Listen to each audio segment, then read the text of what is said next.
Investigation will reveal. Zeba, for the moment, be with us. I'm also going to bring in Air Commodore Ashit Mehta. He's a batchmate of Captain Deepak Sathe. Thank you for your time here, sir. This is... we're talking about Captain Deepak Sathe. The Minister of Civil Aviation also, in fact, a while ago said that he was a decorated officer. He's somebody who's flown for 22 long years, extremely experienced, and perhaps for all you know, with this quick thinking, dumping the fuel there and, taking 3 rounds of the airport, switching off the engine, perhaps is what really saved the day for many of the passengers who are in fact safe. 18 of them have perished. What do you have to say about this comment, at least from the Civil Aviation Minister first? Well, I respect everything, but at the outset, I would like to convey my heartfelt condolences for not only the captain, co-pilot, and the entire lot of people and the passengers who lost their lives. Yes. It's an unfortunate accident. See, there's a thing called hindsight. We can think of many things which could have been done before and anticipated. But nevertheless, I give due respect to the judgment and the skills of the team involved, both from the aeroplane, from the air traffic control, and the DGCA rule position, everything. This is something which can happen in some certain situations. As far as experience of Captain Sathe goes, I've been his postmate since 40 years and have served with him on many occasions. We've done the same courses together. There was no doubt in his capability and skills whatsoever. Extremely capable, extremely thorough professional in every respect. He was one of the sword of honors in our course, and he was the best. When you say sword of honor, means you have to be the ultimate in terms of flying skills as well as the ground subjects in that. The accident by itself, perhaps that's what you're hinting at, has many factors which are probably involved. I'm not in position to give you the judgment. There's a whole lot of there's a process which takes place, and DGCA positions people will give expertise in the field, and they will give their opinion, and it will be a court of inquiry which will take some time to consider all the facts and then come out with the reasons for it. Yes, you did mention that you've in fact taken many courses, in fact, along with late Captain Sathe. Just tell us about your memories of him. He's been your batchmate. When was the last time you spoke with him? If you could share some more details with us, sir. Well, it's just that we both are in a different field. I left the Air Force in 2012 after being an Air Commodore. He had left earlier in the 90s, 95, 96 as a wing commander earlier, and he decided to do commercial flying. And I continued to fly and go into different projects in the Air Force. The fact is, we were not on regular communication, but we are part of the WhatsApp group. We have a group of the 137 pilots course, and we normally communicate. We wish each other on occasions like birthdays and anniversaries. He celebrated his anniversary very recently on the 20th of June, I think. So we all wished him, him and his wife. We've done the flying course called the Qualified Flying Instructors course together. And also we were just together for the test pilots course. Both of us are experimental test pilots. We're adequately experienced in all kinds of flying, fighters, transports, helicopters, works. Yes. I have very, very, very, very fond memories. Both his sons studied with my daughter, and we're very close friends in many ways. I understand. He's somebody, and as we read about him, we understand from what he did, somebody with 22 years of experience in flying, somebody who's flown MiG-21s.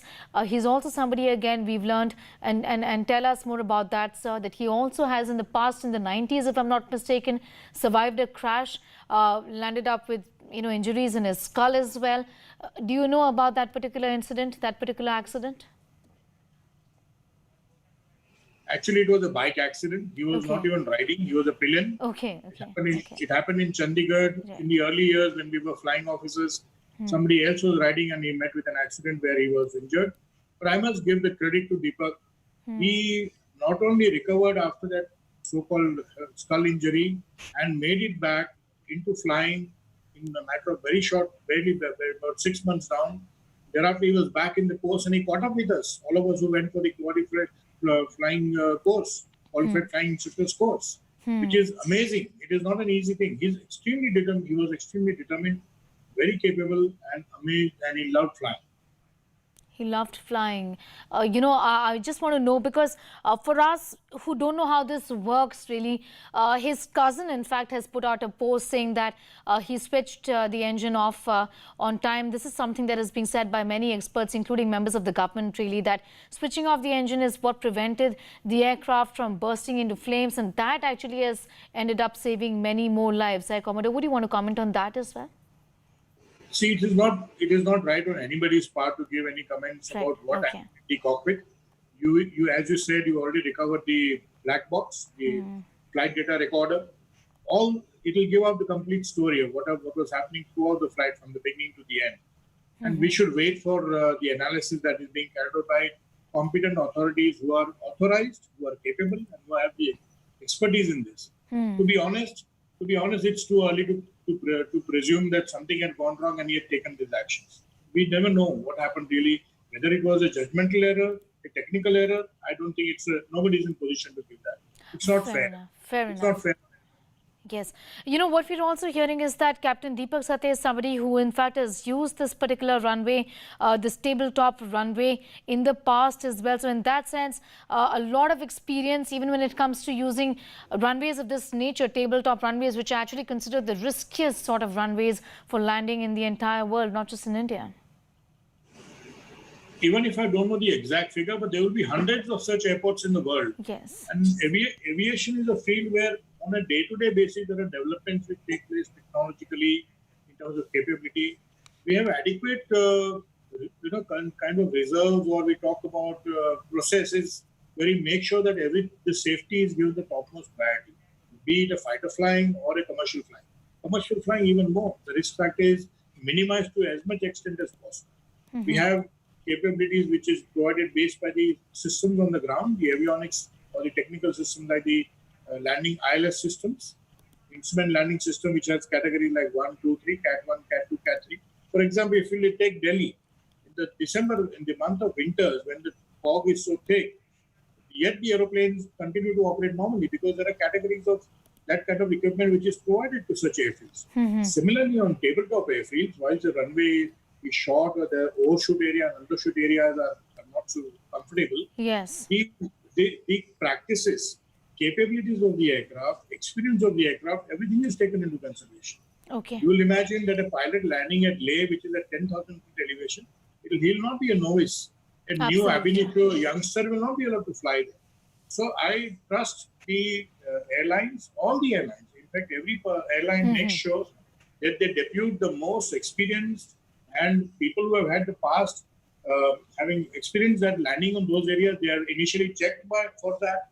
And only after that, they are allowed to land and take off or command that aeroplane for flights from those airfields. Okay. Nothing wrong with the decision about that.